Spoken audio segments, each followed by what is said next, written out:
Okay.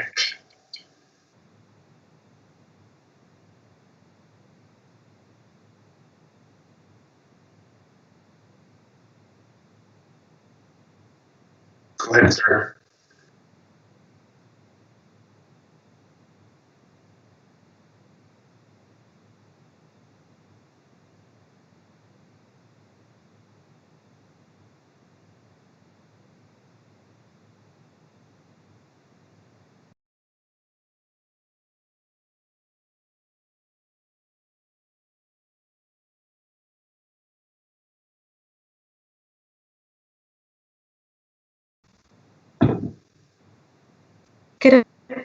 Good afternoon, everyone. Thank you so much for joining us for another Massey dialogue virtually with the several members of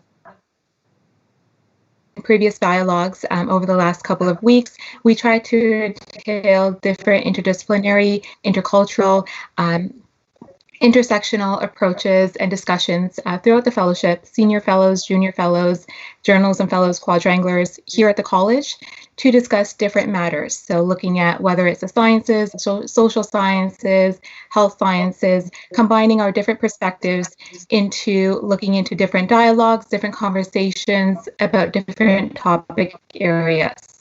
So today we have our guest, incoming senior fellow, Dr. Sunit Das, who will be discussing his talk on magic, Homer, Heidegger, LTP. Dr. Dawes is a neurosurgeon as well as a researcher at St. Michael's Hospital and the Hospital for Sick Children, and an associate professor in the Department of Surgery at the University of Toronto.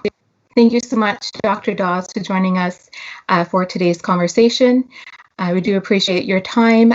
We also have two other people who will be joining our conversation. Dr. Janet Rossant, who is a scientific director at the Gardner Foundation as a senior scientist at the Hospital for Sick Children, as well as fellow junior fellow Seshu, who is in the Department of Physics.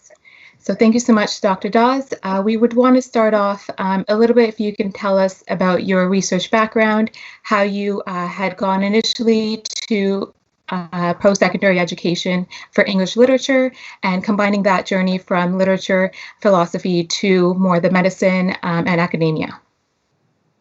Thanks, Gurveer. Well, I wish I could say that I had it all planned out from the beginning. And I'll say it's something that I can make sense of in retrospect, but really just made sense because I was following what it was that drew me and what interested me as I was going forward. So I'll start with a little bit of my title, and each one of those steps kind of speaks a little bit to how I ended up where I am now. Magic actually refers to my first love, who was Magic Johnson.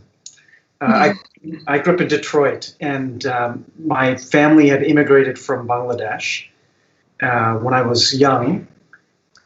And when I was 7 years old, my father took me to see a basketball game in East Lansing, and I saw Magic Johnson play. And basketball then occupied the next 10 years of my life as kind of the central thing that excited me and interested me. When I came to university, I learned two things. One was that I could no longer play basketball in any meaningfully competitive way, and that the world was much bigger than the one that I had grown up in. And that's where Homer came into play. And I had a remarkable mentor named Don Cameron, who taught a course called Great Books, in which we began by reading the Iliad. And it changed me utterly. And somehow is what led me to Heidegger, who I studied in graduate school.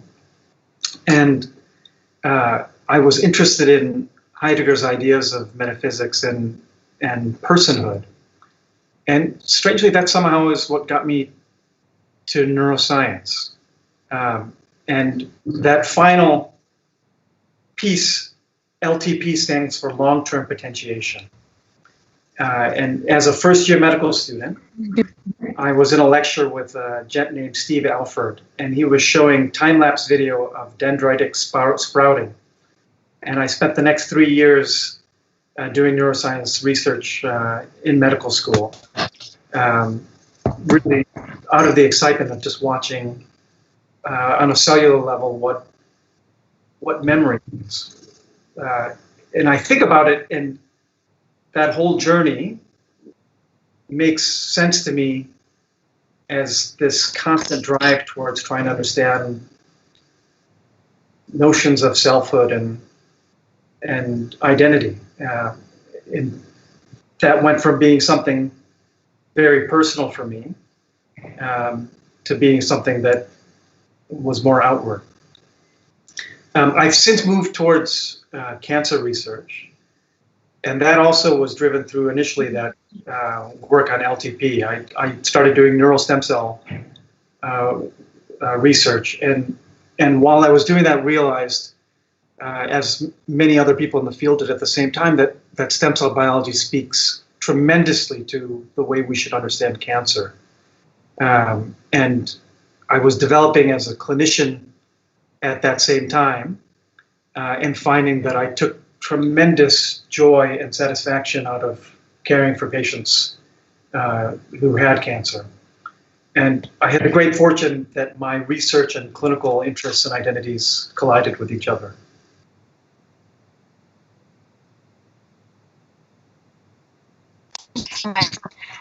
For describing your journey going from Magic Johnson, to looking into neurosurgery, as well as looking into cancer and treatment of cancer patients.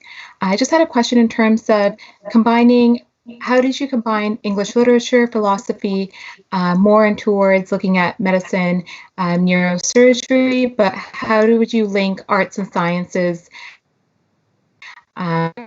based on experiences you've seen as an associate professor at the University of Toronto? It's interesting. If I were to have answered that question 10 years ago, what I would have told you is that what you learn in English literature is to be a close reader, to take a text and to look for deeper meanings, to look for patterns, to look for a narrative that can make sense of what it is that you have in front of yourself. And that work is no different than the work, frankly, of being a physician, that you have put in front of you a patient, and your job as a clinician is to construct some sense of narrative in what it is that they're telling you, and to essentially perform a deep reading. And I still think that's the case, that the ultimate work of being a reader and of being a physician is in that way the same. I'll add to that now, in a way that maybe I can only now that I'm a bit older. I think about the richness and breadth of life that I gained from mentors and friends who allowed me access into a world that's much bigger than one that only science alone can describe. And that's what I gained from literature, and that's what I gained from philosophy. And I think of myself as a physician, and particularly as a doctor who takes care of patients with cancer, and many patients who are dealing with crises that are beyond what any of us can really comprehend and make sense of. That breadth of the world and that richness of life that I gained from literature and from philosophy, it absolutely is a critical part of what makes me who I am and makes me who I am as a physician. And I think it's critical to the fact of my being able to take care of the patients I take care of. Wonderful. Thank you so much for sharing that. And I think even moving on, especially right now, currently, we are focusing as a global community on the pandemic of COVID-19. How would you relate your work now or your previous work, whether in research, whether as your academic work as well, connecting it to what's happening globally or locally related to COVID-19? I think the pandemic has required us as a community in medicine to think critically about what we do in a much broader scale than what we often need to as clinicians. We talk about public health and healthcare as kind of two facets of a unified front. But as clinicians, we often are privileged, particularly in North America, to make decisions with our patients that really don't have to extend beyond just the relationship that we have with that individual patient. We don't have to think about it in a terms of what does this mean for the system, what does this mean for our broader community. And to be in a pandemic, we have to think about those things. As a philosopher, what that means is having to consider what does it mean to do what I do as a clinician in a broader scope. And particularly what I do as a neurosurgeon and as a neurosurgical oncologist. Most of the care that I offer my patients is palliative. These are patients who have cancers of the brain or patients who have a systemic cancer that's metastasized to the brain.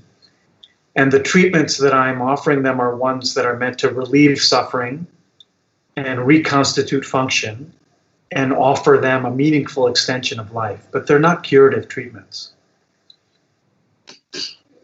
It's always been critical to ask, what does it mean as a society for us to invest in the resources necessary to perform those sorts of treatments? It's all the more critical and pressing to do it now when those resources are limited. I'll say it's, as a clinician, my duty to patients is still the same, meaning I'm still taking care of people who are dealing with these critical issues and often need them dealt with in a very expeditious way. The surgeries I do often are for patients who will perish in weeks if they're not attended to. But now as a philosopher, and I have a hat in the public health sphere as well through Cancer Care Ontario, these become decisions that we have to make in a broader scope as well, because the resources to be able to offer this sort of care, these resources are being pressed on by greater needs. So it's interesting, in bioethics, we often talk about 4 spheres and principles that we use to direct action. And those 4 principles are beneficence, non-malfeasance, autonomy, and justice. Well, those first 3 are ones that really are patient-oriented, and they're individual-oriented. What I mean is, when we think about them, we really only think about the person who's in front of us and how decision-making as a community in medicine affects a single individual. It's really only that last element, justice, that extends beyond that individual to think about how do these decisions, how do they affect our community as a whole, and how do we have to make decisions in ways that show that even individual decisions have ramifications beyond things that are of import just to that individual. And I'll tell you, Gurveer, in North America, we're lucky that we are often capable of being blind to that element of things. We give people tremendously expensive treatments, for example, without thinking about what the social cost of those things are. We're pressed now in a time where resource is suddenly limited, even though it's always been limited. We're pressed now to have to think about it as a community in a different sort of way. Thank you so much for sharing and looking at the perspectives, not only locally, but within North American context, but understanding just how as a society, we not only understand COVID-19, but the impacts that have always been there, for example, looking at the healthcare system and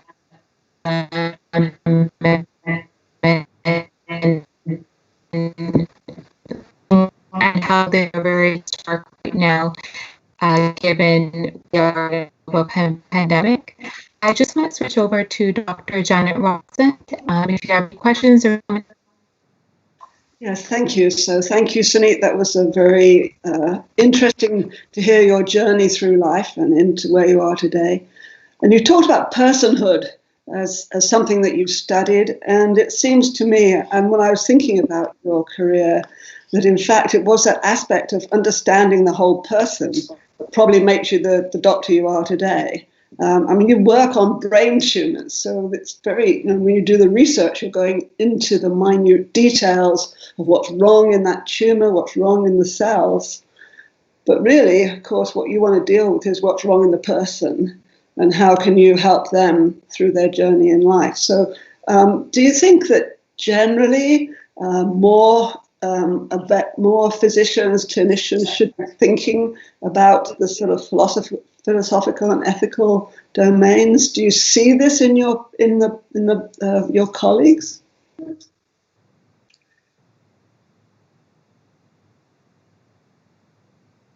That's a great question, Janet.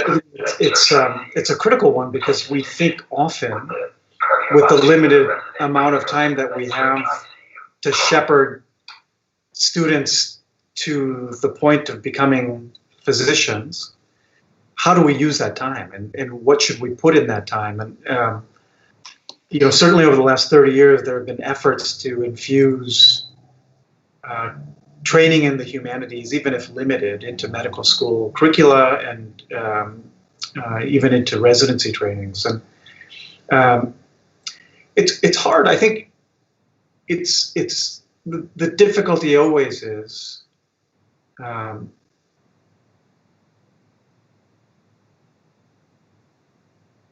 you fear putting forward demands on students that end up just being tasks that they need to get through. And I'll say this is the hard thing. And it's hard not to dichotomize the humanities from the sciences, sense of what they require. And it's unfair to do so because I think about you, for example, and when we first met a decade ago, when I came here to Toronto, and just how excitingly we talked about science for an hour, and the passion that you clearly have for science, and that I think anyone who's going to do anything meaningful in science needs to have for science.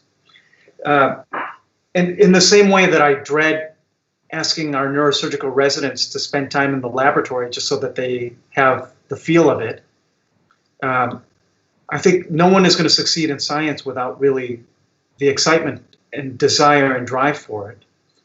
And I worry trying to infuse the humanities into medical training, you hope that for some people they're going to find something in reading Chekhov, and maybe they'll be exposed to something they wouldn't otherwise have found, and it will move them.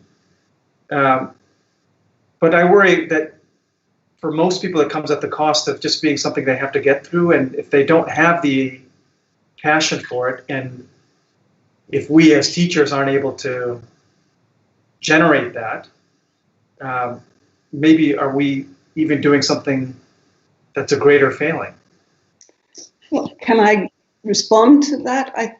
I understand, but I think back to admission to medical school, and there was a period where admission to medical school was really just about grades, right? So the top students got the top grades, everybody went to university to get those grades, and then universities realized that they weren't necessarily bringing in the right people who cared about the patients, cared and had a real passion for medicine, and so started to look much more broadly at the backgrounds of students. And you know that medical schools take in students from all sorts of backgrounds now, apparently even philosophers and all the rest of it. So, I think that there is something to be said for, in fact, in all areas. So going into the humanities, people can go into the humanities from different backgrounds.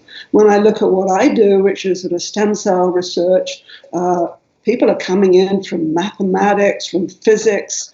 We have one of the professors in molecular genetics had a double degree in music. You know, the backgrounds diversity is incredibly important for discovery wherever you are, and for caring patients.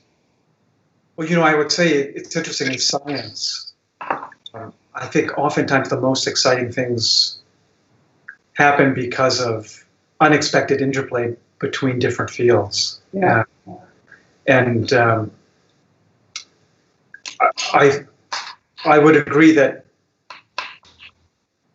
medicine benefits, and we benefit as a community by being wider scoped in the way we think of who would make a good doctor. You know, there is this fundamental issue that it's hard to know who to bring into medicine when you don't necessarily have a unified idea of what what it is to be a successful physician. And if you think about what medicine is, there are so many different phenotypes of what we need doctors to be. And it seems short-sighted to be narrow-minded in our decisions about who we should bring into medical school when we need so many different types of people on the other end.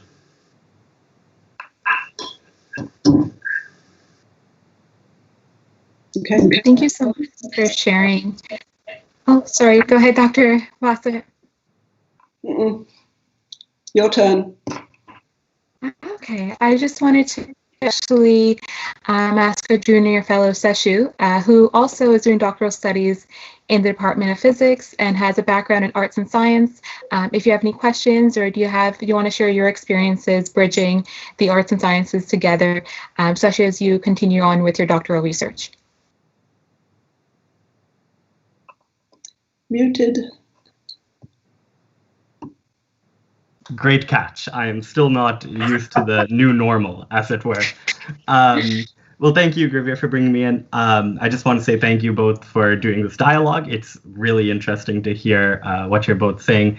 And Dr. Das, I'm very sympathetic to what you're saying. So my background is I did a concurrent degree in arts and science for my undergraduate. So my bachelor's I have a bachelor's in philosophy as well as one in biophysics. And you know, people will always look for a very direct connection. They want you to say, like, well, how does learning philosophy make you a better physicist? And my honest answer has to be, like, it doesn't really. Like, you know, it definitely makes the world broader, just like you said. And it definitely makes me feel more fulfilled when I do my physics. But I can't with honestly tell you, like, oh, if you read a bit of Husserl, you will become a better physicist. I wish I could say that, but I can't. What I thought I might ask and throw out into the conversation is something that I picked up from a professor of philosophy who I never took a class from. Like all good professors, he taught everyone, not just his students. And, you know, he talked a lot about this idea that Nietzsche saw philosophy when he did it as like this type of cultural medicine. And one of my profs who I did take classes on taught a course that was kind of a comparative philosophy course between Nietzsche and Socrates, talking about how Nietzsche would write kind of angrily about Socrates and what Socrates said and did. But again, the theme was that both of these people saw philosophy as cultural medicine. It was in a way about diagnosing the human condition and helping cure it. We see that same kind of theme in Kierkegaard and so many other people. So I was wondering, Dr. Das, how do you feel about that comparison in the sense of, is philosophy cultural medicine? And how does it compare to like the medicine of the body that you now actually practice? Seshu, so, you know, I'll say I have the good fortune of being an amateur philosopher. And what I mean by that is one of the difficulties of being in academic philosophy is that it's like many of our academic fields, it's a technical discipline, and it's one that depends on a language that is often quite esoteric and inward, and this idea, you bring up these two thinkers, Nietzsche and Socrates. I think that both of those speak to a time when philosophy was, frankly, the science of living, rather than a technical subspecialty within the humanities. There are still philosophers who I think do that business of trying to create a rhetoric of social life, or a rhetoric of living, and that's not. Sorry. That is part of what philosophy is, but in a way, I feel that I'm lucky to not be a philosopher in academia, because for me, philosophy is. It doesn't have to be a technical discipline in that sense. It's interesting, Seshu, for me, and maybe this is part of the reason why I am where I am. Medicine has very much been a practical discipline of considering philosophy, and the practice of medicine for me has required a continual metaphysics of living. And it probably speaks to the fact of my discipline being one that requires me to watch people struggle with suffering, and it's very much required a meta approach on my part to trying to make sense of this.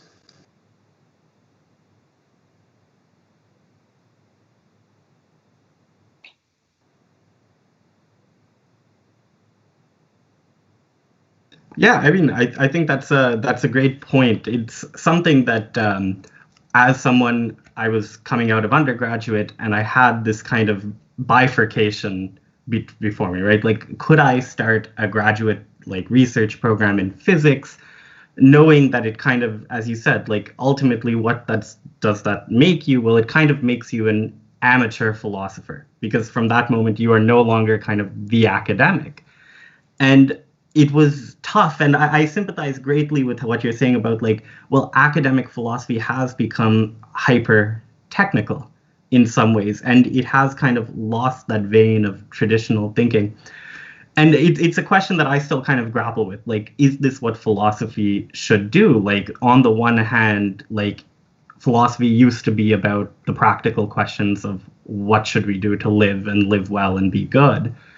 And if then you pick up a modern journal of applied logic or metaethics or Mariology, you'll see a bunch of symbols, and it's lost that vein of well, wasn't the whole point of studying logic or what have you to learn how to be better?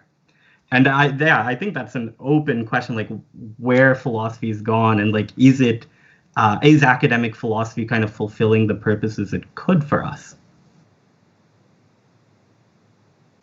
I think it is a disconcerting evolution that's happened in academia in general, that Janet and I fill kind of a privileged position in academia to be in the sciences, as do you, right? And I think we have the misfortune. There have been movements even within academia to wonder what the role of the humanities are and whether or not there is a role for the humanities. And I think one of the responses of that has been for some in the humanities to look for ways of being more like sciences. And it's a misfortune. I mentioned before an experience that changed my life was to take a course called Great Books, which was a seminar where we read through Greek works. And it required having an instructor, a professor who could teach the Iliad and teach Aeschylus, and in the next term teach Dante. And it's almost impossible to imagine a course like that existing anymore. Mm-hmm. Because we have unfortunately evolved in academia to minimize the benefit or value of a teacher who could have that broad perspective in favor of someone who can write a critical analysis of a single canto. And we've done a little, I mean, science has evolved in that manner as well. It is hard to find opportunities to have a bird's eye view now. Mm-hmm. We privilege the small, sadly. I think it's all the more critical then to have dialogues where we try to celebrate spaces where you can't live in the small, where you bring people together who, by necessity of having conversations, have to speak more broadly. So I think in the context even of the COVID situation, we're now in a situation where actually we do see people coming together, not necessarily across boundaries, but certainly as we look at the whole system, we have to understand the science of the disease, the virus. We also have to understand the social implications of the disease in the population, the initial inequities, the health inequities that it's really shown us so very, very clearly, but also the consequences on human populations. The social scientists have to be in there, the economists have to be in there, and we all have to be looking at this as a global problem. So it's an opportunity perhaps to break down some more boundaries.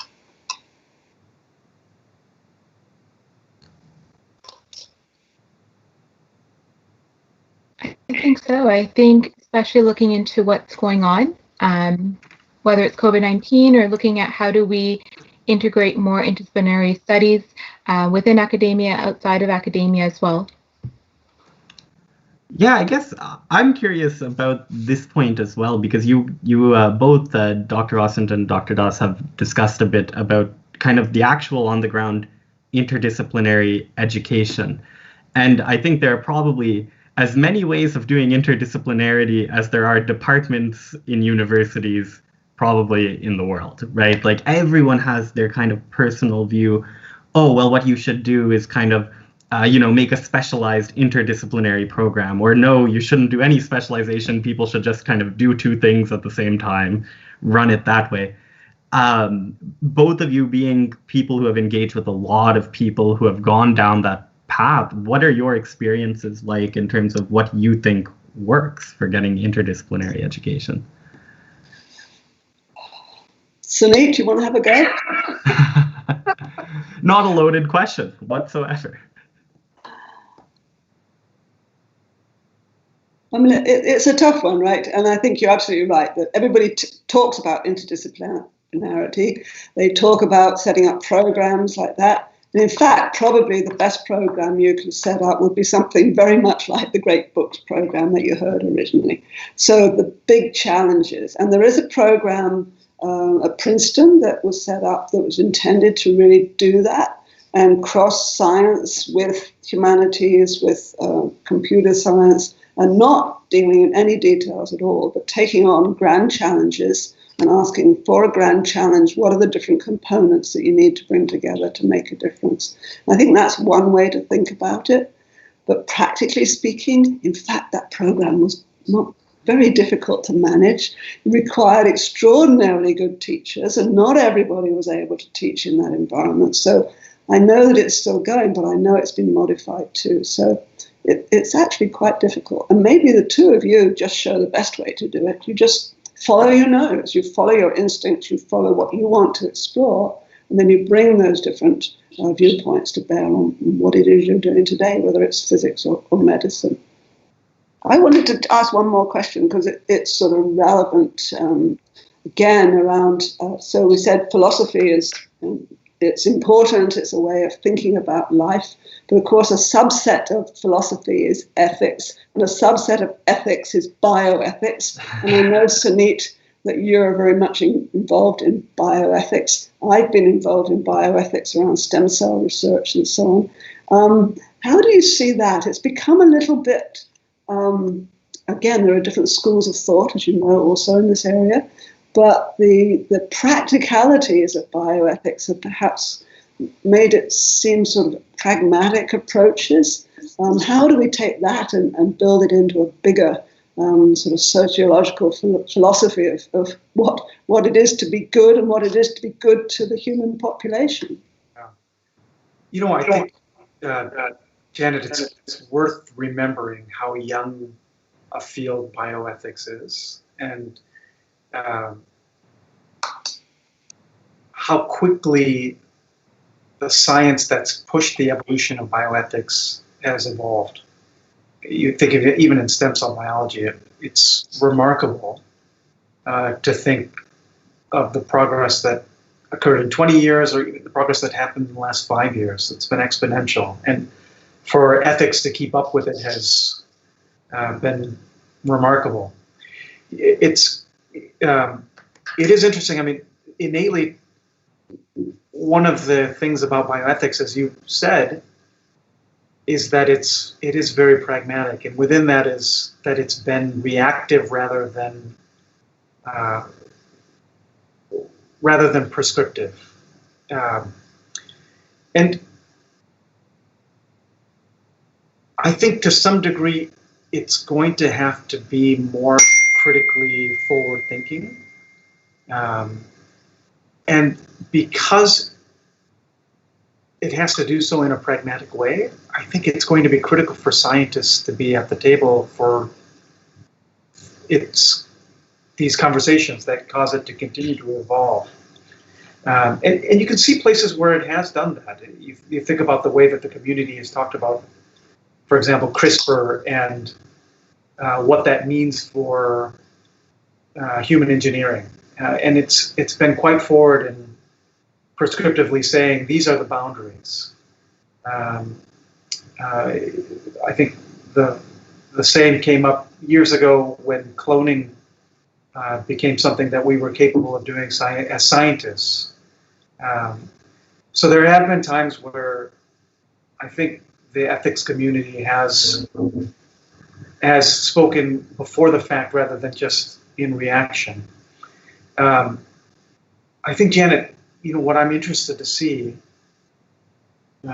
is whether the pandemic that we're experiencing now and the horror that we're seeing it impose really globally, and in both democratic and undemocratic ways, right? It's very clear that some people are suffering more than others, even if it's something that affects us all. I'm eager to see how this affects our conversations going forward in terms of trying to understand how should we be as a community and as a society tomorrow, because clearly this has shown the way that we failed, and it will be interesting to see if issues of equity and concern become critical in ways that they just haven't been in conversations of bioethics of the systems of healthcare that we have so far. Mm-hmm. If I can also add there, I think it is interesting that when we talk about ethics, like it goes back to this whole point, like what do we do to kind of bring actual engagement between humanities and sciences, not just, oh, you're a scientist, but you need to learn how to write an essay. Like that's what we think you're missing. Ethics is like a field where I think that's being laid bare right now. Like TAing intro philosophy is a wild ride. And when you get to ethics, or if you're TAing intro ethics, it becomes absolutely, like, again, wild how like people will obfuscate, the difference between what is right and what is actual, right? Like people just assume, oh, it's actually there, so it must be right, or it's actually the law, so it has to be right. And that conflation, I think in some sense, I find it a scientific worldview because I'm like, oh, that's just like a hyper empiricism, right? People are so obsessed with like, that's what's actually on the ground. And this is the product of media and stuff telling you like, oh yeah, like to be wealthy and successful and happy, you have to be like empiricist and deal with actual stuff. And anyone who's just like up in their head is kind of wasting time. And I do wonder if scientists, but you go to like academic scientists, they are not usually hyper empiricists. They're definitely that group, but a lot of scientists I know take a very nuanced view to it. They recognize that this is a complicated thing. So I do wonder if sometimes it's also the fault of scientists for feeling scared to enter the realm of ethics, because they're like, well, I'm not trained in it. I don't have the degree. And as a result, they fail to kind of contribute their nuanced point, which is, yes, we recognize like the real stuff and what's actually there matters, but there's so much more to it.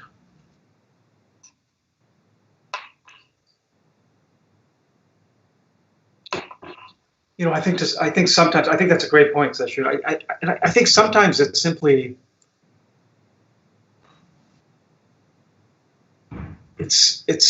for lack of priority and lack of time and for the fact of the rest of life kind of being in the way of it. I've been impressed, and to some degree, I've been really pleased to see the way that my community has responded to COVID, and it's been amazing to me to see how many of my colleagues have joined much larger efforts to try to think about how we should respond to this, what duty means, what community in this sense means, how do we deal with limited resources, how do we be fair, how do we really trying to answer questions that are remarkably difficult questions and ones that extend well beyond the scope of practical clinical medicine. And it's been some light in all the darkness of this to see that I think many of us in medicine understand these to be critical issues, but it's typically the daily work of being a physician that keeps us from engaging with them. And I don't know how it is that one would go about creating opportunities and situations that wouldn't require a pandemic to allow someone who wouldn't otherwise engage with those issues to do so. Yeah, that's very true. I mean, I have a supervisor who's very supportive of me like taking philosophy courses as part of my PhD. I've been able to, kind of write a bit of philosophy still as I was starting this, but even with a very supportive supervisor and a supportive department that's very pro kind of interdisciplinarity, I'm struggling, right? Like at the end of the day, we already have full schedules from kind of this capitalist superstructure, right? You have a full schedule from cradle to grave and there's no option. And if you want to take the bold step of saying, yeah, I want to be someone who does this and a little more, that the system is just not designed for it. And, yeah,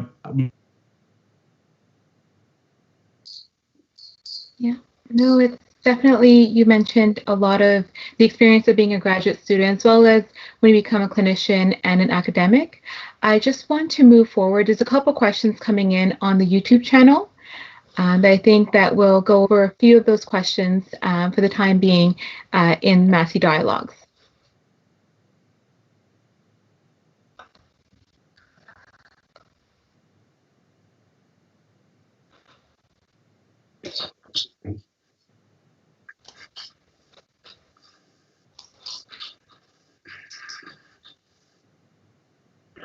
Okay, so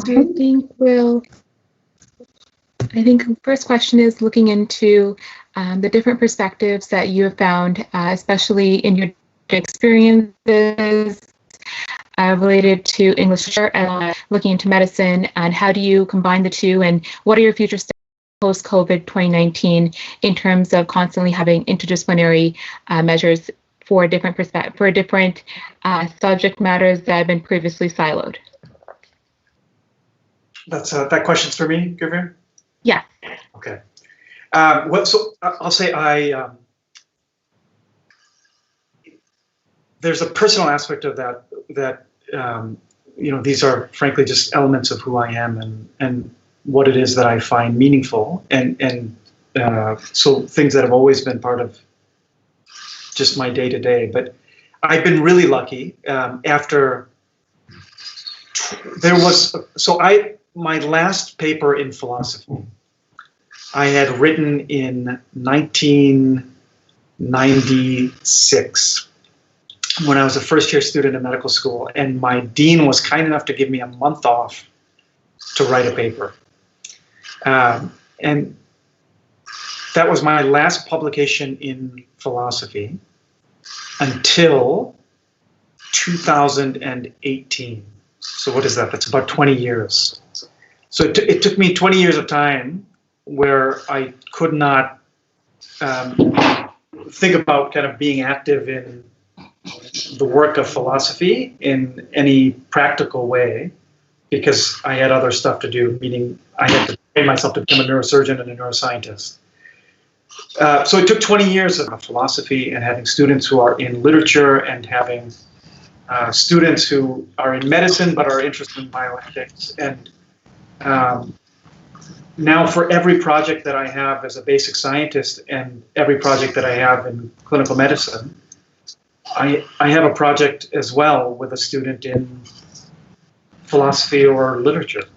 And again, it took 20 years for things for me to circle back around to allow me enough space to be able to wander back into those disciplines. They were always there with me, but I get now to play in those spaces again. It's I don't know what to say. It's sheer luck. It's such a joy for me, and it's probably part of why I think these opportunities will be ones that I'll continually have, because it brings me pleasure and it brings me joy and it brings me a sort of satisfaction that I can only find in being in those spaces. And they're complementary to the things that bring me joy and pleasure in medicine and in science. But they're unique.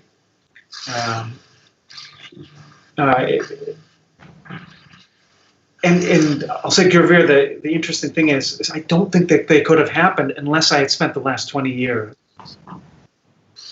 away from those spaces and growing and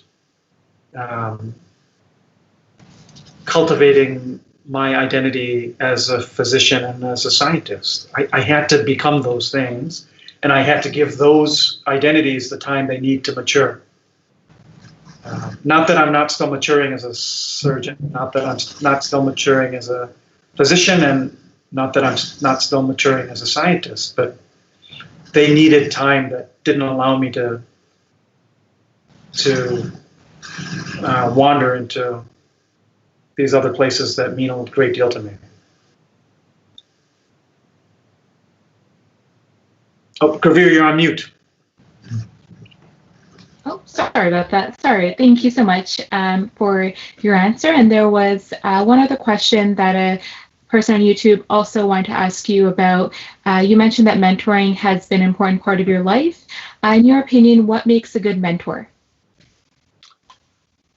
It's been a huge part of my life. And I will, Seshu, you spoke to this a little bit, that we're kind of all stuck in this idea of living in a meritocracy where we get what we deserve because we're great and we've worked so hard. And I will say, I have had the remarkably good fortune, for whatever reason, of having people who've believed in me and who've given me chances to fail and succeed.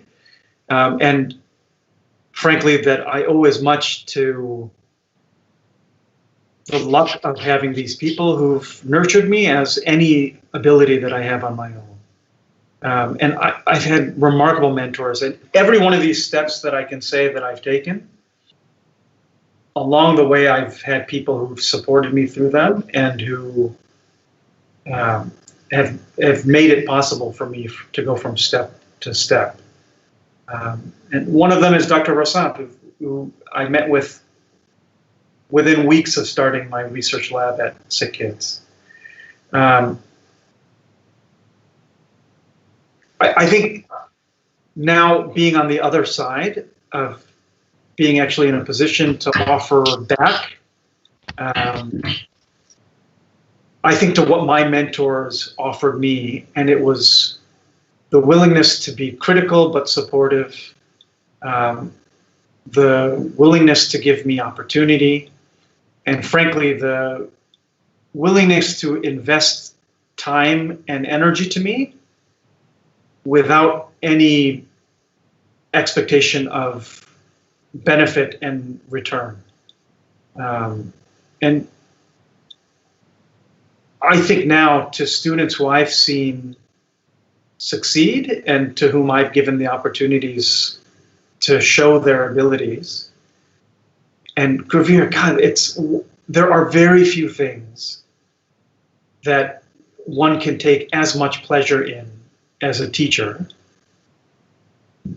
than seeing a student succeed. And there are very few things that one can see and take as much pleasure in as a mentor than to simply tell a young person to believe in herself and to see that mature. I think of this as kind of a way of giving thanks to people who gave those opportunities and who gave their time to me, and I can't thank them in any way that's appropriate more than trying to do the same. Yeah. Thank you so much. And if there's any other commentary from Seshu as well as Dr. Rossant about mentorship, being a mentor yourself or when you're seeking mentorship and mentoring students, any experiences that you'd like to share? Well, I'll start because I've done a lot of mentoring at this stage in my career, but again, very similar to Sunit. It's the mentors that help me that make me feel that I should be giving back. So you said, a mentor is someone who you look to help you, to support you, without any expectation that they will have any profit out of it themselves. That's absolutely key. So I was chief of research at Sick Kids when we met, which meant I had a lot of people to mentor. But that was the most rewarding part of the job, was meeting particularly with the new scientists coming in, trainees, graduate students, and hearing their stories and trying to find any way, a little thing that I could do to help them.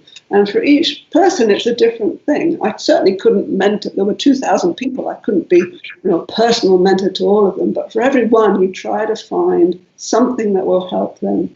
And of course, there is a return. There's an enormous return. The return is the one that Sunit said. You return the pleasure in seeing the people you've mentored succeed.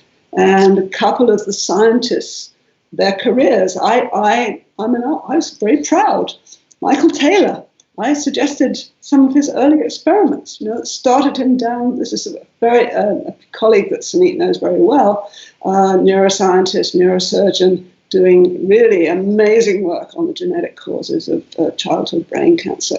But some of his initial studies, he was in my lab, and I said, oh, you should try this. And he did, and the rest is history. So those kind of things is like, okay, I really made a difference there. So you get enormous return. But mentors are very, very important. They come in different flavors. So there are people who you turn to for advice. But the most important people when you're starting your career and moving out, particularly when you're moving out on your own, whatever direction you're going, are your supporters, the people who will also not just give you advice, but introduce you to other people, get you known at meetings, start the networking for you, because you don't need to do it all yourself. You need people to help you, and that's another very important part. How about you? I mean, all I can say is, yeah, I owe a lot to mentors. And as you said, they come in so many different flavors. The people who are giving you kind of that technical start, the people who are giving you, I went to professors who didn't teach me any courses, didn't even didn't teach any of the subjects that I took. But they were professors who I had met in some way or another, but they were great sources for like how to navigate academia, because I was never scared of, oh, well, how will they rate this on my next essay if I say something kind of silly right here? And having that diverse set of people who are all like, they're doing it out of the goodness of their hearts, right? Like, professors or key people in public sphere, these aren't people who get paid for helping us, yet we go to them with almost everything. So I have to say, I have to thank, both of you, because both of you are the types of people who have supported people like me. And I'm sure there's many people like me who are very grateful to you. I also want to say, like, my first research project ever was in physics education, not in physics itself, which to me, I think I'm very glad that that's kind of where it set me on the course, because now I do outreach and I do, judging and things like that. And I cannot imagine wanting to be in academia in any other way. If it was just me, and maybe for some people that actually doesn't sound that great, but if it was just me at my desk and I was just like, I came up with a paper and like, it's just my paper and it'll go on archive and maybe some people will cite it. That sounds like a horrifying thing. And this is a lesson of philosophy, I think, right? Like one of those recurring themes in all philosophy is that, as Alfred North Whitehead has a famous quote where he says, philosophy is just a series of footnotes to Plato.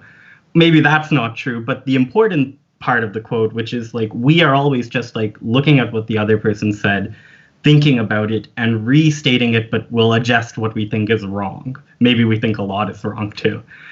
And that process is the process of knowledge, whether you're doing like academic philosophy, history, science, math. And it's so important for the mentor-mentee relationship, because that's kind of the most powerful expression of our desire to drive knowledge forward, is just our willingness to go to the next group of people and say, like, I'm not going to be jealous of you. I'm not going to be angry at you.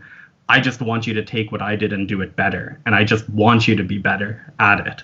Like that kind of selfless giving, I think, is just such a fundamental part of knowledge generation.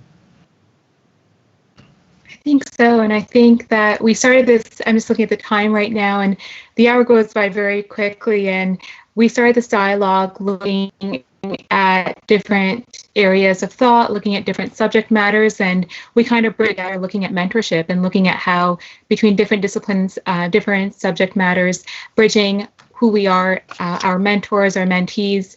I just want to take the next couple of minutes to thank all of you, Dr. Dawes, Dr. Rossant, Seshu, for taking time out for today's dialogue, and to thank the public that's streaming on Twitter, as well as streaming on YouTube, and their comments on Twitter for today's Massey dialogue. And I hope that you continue to tune in for the following dialogues that are coming up through Massey College. So thank you so much. And I know we just scratched the surface with today's conversation, but I think it's really important to look into who we are as people, how we combine our experiences, whether in academia, whether life experiences, and how they provide insight in who we become as people, as a society. Well, thank you, Gurveer.